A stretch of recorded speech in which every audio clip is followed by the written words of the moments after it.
Parade KPP dan Arif Yohamart. Judul, Petaka Pulau Hitam. Penulis, Titus Artemius. Genre, horor.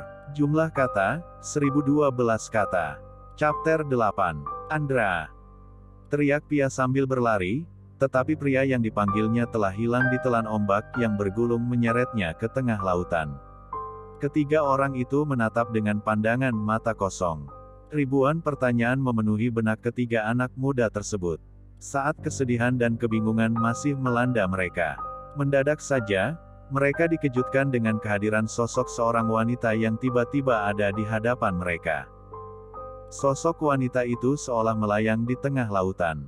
Dalam keremangan cahaya sinar bulan, sosok itu terlihat begitu menyeramkan dengan rambut panjangnya yang berkibar-kibar. Pulang, pulang.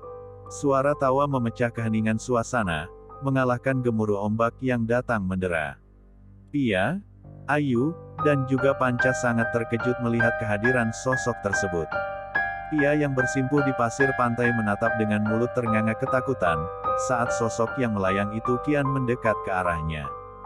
Gadis itu seolah terhipnotis dengan pandangan mata berkilat dari sosok yang tepat berada di depannya. Pia, pergi. Panca berusaha berlari ke arah Pia, akan tetapi langkah kakinya terasa begitu berat. Begitupun dengan Ayu, kedua lututnya gemetar. Angin malam yang berhembus kencang di tepian pantai, kian membuat tubuh Ayu menggigil seiring rasa takut yang merajai benaknya. Kalian tak akan keluar dari pulau ini. Selamanya kalian akan menjadi temanku di sini.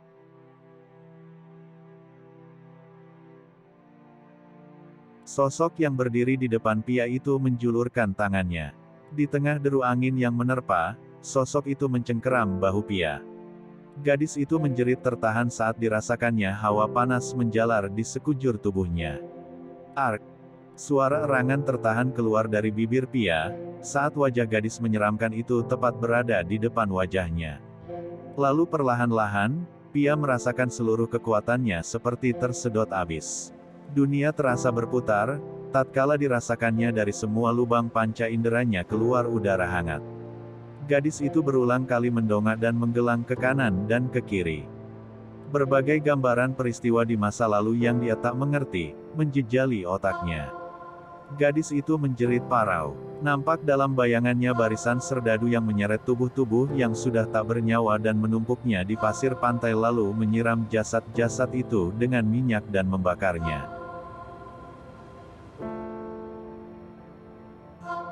Pia berteriak keras saat dalam benaknya sebuah gambaran peristiwa lainnya kembali muncul. Seorang lelaki parubaya bertelanjang dada, bersimpuh di atas pasir pantai, kedua tangannya terikat ke belakang. Seorang serdadu bermata sipit dengan kejamnya menggorok leher pemuda parubaya itu dengan sebilah pedang. Darah segar memancar, waktu bilah pedang yang sangat tajam itu menyembelih leher sang pemuda. Serdadu yang bengis itu memegang kepala sang pemuda sambil terus menggorok leher dengan pedangnya. Tubuh pemuda itu jatuh menelungkup di atas pasir pantai, kepalanya telah terpisah dari badan, dengan batang leher yang terus mengucurkan darah segar. Pia seketika mual dan muntah-muntah, saat dia melihat kepala yang ditenteng oleh serdadu bermata sipit itu dilemparkan begitu saja ke tengah lautan. Belum habis rasa mual dan jijik melihat peristiwa yang masuk begitu saja ke otaknya. Pia seolah dibawa lagi ke peristiwa lain yang tak kalah mengerikan. Gadis itu melihat di dalam sebuah ruangan, seorang lelaki yang disiksa dengan begitu kejamnya. Sebilah besi yang dipanaskan berulang kali ditempelkan ke wajah lelaki malang tersebut. Kulit wajah yang melepuh dan memerah, masih ditambah pula dengan siksaan yang lain. Pia menangis histeris saat gambaran peristiwa dalam otaknya melukiskan, lelaki itu dalam keadaan yang terluka parah, dicabuti kuku-kuku jari kakinya dengan sebuah alat. Darah mengucur dari setiap luka bekas kuku yang dilepas paksa. Jeritan membahana di dalam ruangan, keluar dari lelaki yang disiksa tersebut. Tidak cukup sampai di situ saja. Jari jemari kaki yang sudah terluka parah itu, kemudian dijadikan sebagai pengganjal kursi kayu yang diduduki oleh si penyiksa. Lelaki yang sedari tadi dengan kejamnya menyiksa tawanan itu tertawa terbahak-bahak.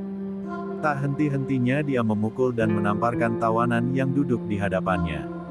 Lelaki yang disiksa itu terkulai, wajahnya menunduk ke arah lantai. Darah menetes dari lubang hidung dan juga bibirnya. Lalu terdengar suara jeritan seorang perempuan. Dari arah pintu kamar, seseorang dengan pakaian tentara berwarna hijau, terlihat menyeret seorang gadis berambut panjang yang menangis meraung melihat keadaan lelaki yang terikat di kursi penyiksaan. "Ayah, tolong Nadia, ayah, tolong."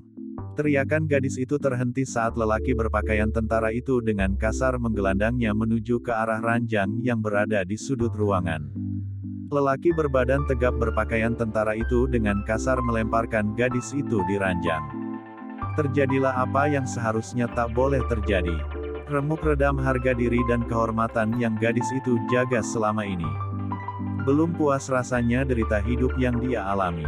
Laki-laki yang tadi menyiksa ayahnya, kini ikut pula menikmati keindahan dan kehangatan tubuhnya yang tergolek lemah di ranjang. Bahkan ketika ada dua orang lelaki yang datang belakangan, ternyata juga mempunyai maksud yang tak jauh beda dengan lelaki-lelaki sebelumnya. Gadis itu hanya mampu menangis berderai air mata. Musnah sudah semua harapan dan impiannya. Keempat lelaki yang telah menikmati kehangatan tubuhnya, pergi begitu saja dengan tawa kepuasan, dan membanting serta mengunci pintu kamar dari luar. Gadis itu merangkak turun dari ranjang. Seluruh tubuhnya terasa ngilu, bahkan rasa perih di antara kedua pahanya hampir-hampir saja membuatnya pingsan karena tak kuat menahan. Gadis malang itu jatuh menggelesot di lantai. Dengan sisa kekuatan yang ada, dia berusaha mendekati lelaki yang terikat di kursi, dalam keadaan yang sangat menyedihkan. "Ayah, maafkan Nadia, ayah." Nadia tak mampu menjaga kehormatan dan harga diri Nadia, dan membiarkan mereka mengambil semua yang berharga dari Nadia. Gadis itu bersimpuh dan mencium kedua kaki ayahnya. Kesedihan dan penyesalan yang tak mungkin bisa dia hilangkan begitu saja, tumpah ruah dalam satu isak tangis yang panjang. Lelaki yang dipanggil oleh Nadia dengan sebutan "ayah" itu nampak begitu kesulitan saat ingin mengangkat wajahnya menatap Nadia. Penyiksaan yang dia terima senyata memang sangat menyakitkan. "Nadia, sudahlah, nak. Semua bukan keinginan dan juga kesengajaan yang kau inginkan agar terjadi. Bertahanlah anakku, tetaplah hidup, karena hanya engkaulah harapan ayah untuk tetap meneruskan usaha kita di sini, di Pulau Hitam ini.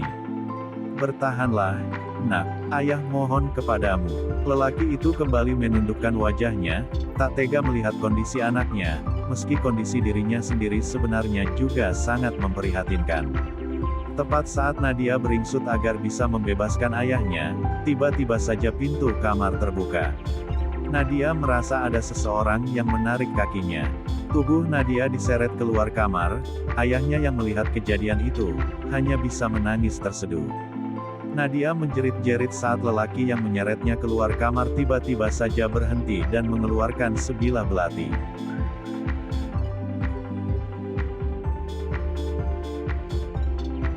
Bersambung dulu ya, sahabat Arif Yohamart. Jangan lupa klik tombol like, komen dan subscribe. Terima kasih.